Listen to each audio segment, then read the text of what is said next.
Hoy les hablaremos sobre variación genética y metabolismo basándonos en el cáncer y para comenzar nos haremos una pregunta. ¿Es el cáncer una enfermedad de los tiempos modernos? Pues bien, para responder introduzcámonos un poco sobre la historia del cáncer. El cáncer es una enfermedad quizás tan antigua como el surgimiento de los primeros organismos multicelulares en nuestro planeta. Su testimonio de ello son los tumores encontrados en los huesos de fósiles de dinosaurios en las momias humanas descubiertas en Egipto y Perú.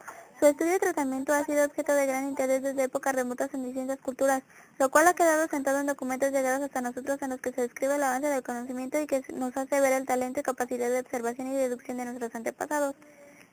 Documentos que datan de 2000 a 1500 años antes de Cristo, como el Ramayana de la India o el papiro egipcio de Ebers, que hacen referencia a este padecimiento en tanto su nombre cáncer. Se inspiró en la observación de tumores de mama que al crecer toman una forma de cangrejo, según explica Galeno en su tratado Definition Medicae. Hace ya tiempo se trataba de combatirlo. En el año 2000 a.C. se practicaba en la India la extirpación de tumores y alrededor de 180 años después de Cristo se inició el empleo de ungüentos a base de arsénico y plomo para el tratamiento de los tumores. Aproximadamente hace más de 100 años se descubrió que el cáncer podía ser hereditario gracias al gran número de individuos talentosos en diversas épocas y regiones del mundo. Bajo la dominación del cáncer se engloban distintas enfermedades que varían en sus manifestaciones clínicas y en sus respuestas a las medidas terapéuticas, pero que comparten mecanismos desencadenantes comunes. Se han descrito más de 100 formas distintas de cáncer adecuado con el órgano o tejido que se origina el tipo de célula a partir del cual se forman. Uno de los más frecuentes son los carcinomas, que constituyen a cerca del 90% de los cánceres. Estos se generan en los epitelos o capas celulares que recubren la superficie de nuestro cuerpo. Por lo general, estos tumores se ocurren en edad avanzada y cuya frecuencia puede incrementar hasta 1000 veces entre los 20 y los 60 años de edad. Entre ellos, los más comunes son los que afectan al pulmón, al intestino grueso, a las mamas y al cuello uterino. Los segundos son las leucemias y linfomas. Estas se producen a partir de las células formadas de la sangre que residen en la médula ósea y en los tejidos linfáticos. Son menos frecuentes que los carcinomas, causan un mayor impacto en la moral, pues afectan a niños y jóvenes reduciendo su esperanza de vida. Los sarcomas, que son los más raros, se originan en las estructuras de soporte del tejido fibroso, así como en los vasos sanguíneos. Bueno, ahora nos hacemos otra pregunta. ¿En qué consisten los tumores? Pues los tumores cancerosos hacen agrupaciones de células que se comportan de forma anormal al dividirse y no respetan reglas del organismo, es lo que nos lleva a que imponen a las células normales de cada tejido un crecimiento restringido para que se logre un desarrollo armonioso en el cuerpo. El cambio de una célula normal a una cancerosa no parece tener lugar en un solo paso, sino que al contrario se producen etapas. Cambios de un tipo celular a otro. El crecimiento de estas células alteradas pueden acentuarse y dar en un tumor localizado que, si no invade a nuestros tejidos vecinos, se considera benigno. Nuestras modificaciones en células tumorales traen consigo una proliferación limitada que se extiende hacia los tejidos aledaños, lo que da lugar a tumores malignos o cancerosos. Ahora, ¿es el cáncer un problema de comunicación intercelular? ¿Cuántos no nos hemos preguntado cómo es que nuestro cuerpo se desarrolla tan armoniosamente a partir de la célula huevo formada por la unión de dos células reproductoras de nuestros padres? Pues el cáncer es el resultado en gran parte de la desobediencia del mecanismo que regula la proliferación y diferenciación de las células de nuestro organismo. Dichos mecanismos parecen estar basados en formas complejas de comunicación intercelular que permiten a la célula reconocer en una misma estirpe, que limitan la expansión hacia sitios poblados de las células de estirpes distintas y que indican cuándo deben dividirse y cuándo diferenciarse para llevar a cabo procesos de funciones especializadas. Las células cancerosas se comportan como si ignoran las señales normales de comunicación, como si no las desobedecieran de una manera peculiar o como si generaran sus propias señales. ¿Qué se sabe actualmente sobre las señales que regulan la proliferación y diferenciación de las células? Es también un terreno muy complejo, por lo que solo abordaremos aquellos aspectos que nos permitan entender el comportamiento aberrante de las células cancerosas. Aquí les muestro una imagen.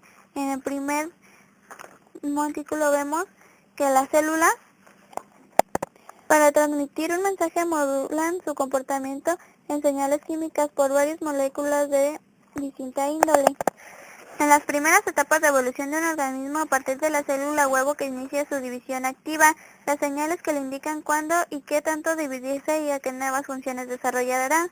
A ese tipo de modulación se le conoce como regulación autocrina.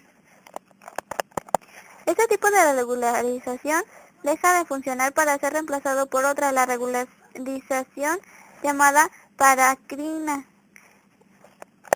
Aquí las células producen y secretan las señales y otras células vecinas las aceptan y responden a ellas. Por último, tenemos que con la aportación de un sistema circulatorio y el crecimiento del organismo embrionario, las distancias se hacen más grandes y ahora las señales viajan en los lugares distantes donde se encuentran las células que las producen, hasta donde se encuentran las células receptoras. Regulan sus funciones a través de estas señales. A este tipo se le conoce como regulación endocrina. Existen varios factores polipeptídicos que regulan el crecimiento de distintos tipos celulares y que son reconocidos por ellos porque en la superficie externa de su membrana de células contienen una molécula receptora a la que pueden unirse solo un factor de crecimiento específico. En esta imagen vemos las características de la molécula receptora del factor de crecimiento epidérmico, que es, primero, un dominio extracelular formado por 621 aminoácidos. Segundo, un dominio transmembranal compuesto por 23 aminoácidos hidrofóbicos que anclan el receptor de la membrana. Y tercero, un dominio intracelular que contiene 542 aminoácidos y posee una porción con la actividad enzimática capaz de introducir grupos fosfatos en otras proteínas y 4 sitios en los que se puede también ser fosforilada, una treonina con 654 y 3 tirosinas, una con 1068, segunda con 1148 y tercera con 1173. Los factores de crecimiento son considerados como los primeros mensajeros porque al entrar en contacto con su receptor de una membrana celular desencadenan internamente toda una serie de cambios que están mediados por la participación de moléculas, a las cuales se les atribuye por su función el papel de segundos mensajeros. El resultado final de esta organización orquestal, que constituye una verdadera cascada de acciones bioquímicas, es el de la célula se divida o bien opte por detener la proliferación y diferenciarse. Se han descubierto cambios que afectan este mecanismo de comunicación a través de primeros y segundos mensajeros, de manera que su comportamiento corresponde al de una célula sometida a una regulación autocrina, es decir, la que parece no tener que depender de otras células para proliferar. ¿Cómo se regulan las señales moduladoras de la proliferación y diferenciación celular? Es ahora de todos conocidos que los seres vivos, cualquiera que sea su naturaleza, poseen información hereditaria contenida en los ácidos nucleicos, los cuales constituyen el material genético. Estos ácidos nucleicos son el ácido desoxirribonucleico, el ADN, el de la mayoría de los seres vivos, y el ácido ribonucleico, el ARN, el de los ciertos virus. Los componentes fundamentales de dichos ácidos son los nucleótidos, constituidos por 4 bases nitrogenadas, adenina, guanina, citosina y timina. En el ARN es reemplazada por el uracilo, más de una azúcar desoxirribosa en el ADN y ribosa en el ARN, y el ácido fosfórico. Dichos nucleótidos son como las letras del alfabeto, que se constituyen en el código genético donde se almacena la información hereditaria. También nos es familiar que el ADN adopta la forma de dos cadenas que se enrollan en forma similar a una escalera de caracol, en la que los peldaños están representados por el apareamiento de dos bases nitrogenadas. El ADN de las células humanas se encuentra superenrollado, compactado y repartido en 23 pares de estructuras que conocemos como cromosomas y contiene segmentos con combinaciones específicas de 4 bases, las cuales constituyen unidades de información conocidas como genes. Se sospecha que poseemos alrededor de 100.000 genes en los que nos llamamos genoma humano. Dichos genes se encuentran en la síntesis de otras tantas proteínas, las cuales caracterizan a la célula y desempeñan un papel importante de su estructura y funcionamiento. Los procesos que llevan a la célula a dividirse y a diferenciarse entre los de las moléculas proteicas también están sujetos a los mecanismos de control que determinan cuándo y cómo deben leerse los genes que contienen la información para la síntesis. Hoy en día sabemos que diversas moléculas proteicas a las que se hace referencia están codificadas por los llamados protogenes o precursores de los genes del cáncer u oncogenes. Los oncogenes son versiones alteradas de los genes que participan en las funciones de regularización de proliferación y diferenciación celular y que se expresan de manera inadecuada en estos importunos o en células no apropiadas. La magia de la fosforilización.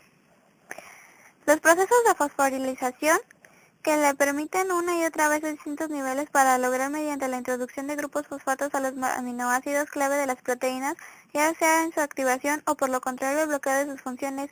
De esta manera el factor de crecimiento produce un pulso que da lugar a una sola división celular, ya que las proteínas activadas directamente o indirectamente al final del proceso se inactivan mediante la fosforilización. De eso también de un aminoácido específico, con la que se apaga el circuito. Esto hace que la célula normal tenga que esperar a la llegada de una nueva señal para volver a dividirse. En esta célula cancerosa está formada la regulación, no está también alterada, pues algunas de las moléculas proteicas que deberían ser inactivadas han perdido el sitio preciso en el aminoácido clave que requiere la fosforilización para apagarlas. Los retrovirus que producen cáncer lo hacen de dos maneras. Unos son portadores de oncogenes que alteran las máquinas celulares provocando una proliferación incontrolada de las células hospedadas. Se conocen cerca de 20 oncogenes virales asociados con formas particulares de cáncer y cada una tiene un protogen correspondiente a las células a las que se infectan. 2. Otros retrovirus no aportan oncogenes, pero al integrarse con el cromosoma de la célula receptora alteran la estructura y función de los genes aledaños al lugar de su inserción.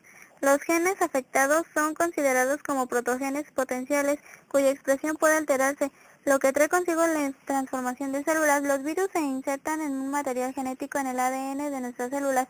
Pueden ocasionar problemas de desregularización de la lectura de la información hereditaria y modificación de los comportamientos celulares. ¿Qué se sabe sobre la activación de los oncogenes?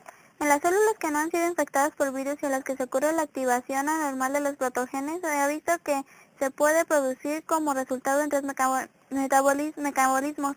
Una mutación puntual que cambia secuencias de bases al gen y se refleja en un cambio de secuencias de aminoácidos a la proteína oncogénica. 2. Una movilización de oncogen a otro cromosoma, al que se ubica en vecindad con un gen continuamente activo con la estimula a manifestarse.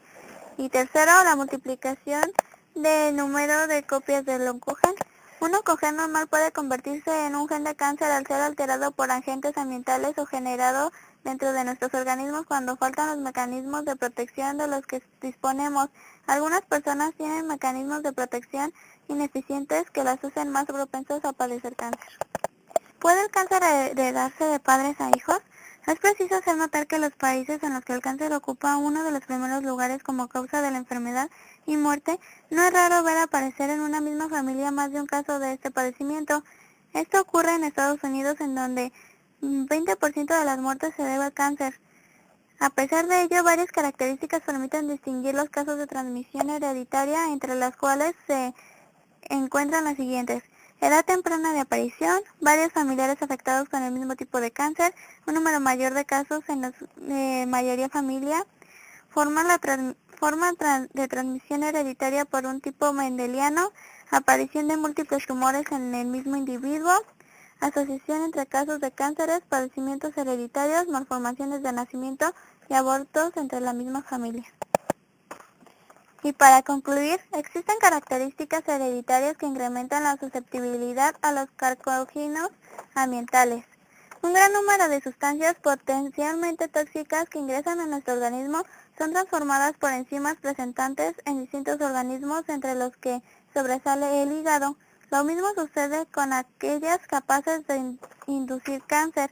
En algunos casos las sustancias no son tóxicas, sino hasta después de ser metabolizadas, por lo que se dice que las enzimas las activan. En otros casos son inactivadas por procesos enzimáticos que detoxificación. Los seres humanos difieren en su capacidad de llevar a cabo tales procesos, ya que pueden contar con enzimas que presentan distintas actividades. Como resultado de los cambios genéticos que han ido ocurriendo a lo largo de la evolución, ciertos individuos deficientes en ciertas enzimas transformadoras pueden ser menos susceptibles a carcinógenos químicos que requieren activación metabólica. Por el contrario, otros pueden ser más vulnerables por no contar el mecanismo eficiente de la detoxificación de carcinógenos. Entre los mecanismos modulares de nuestra respuesta a la agresión de sustancias cancerígenas se encuentran las enzimas capaces de metabolizarlas.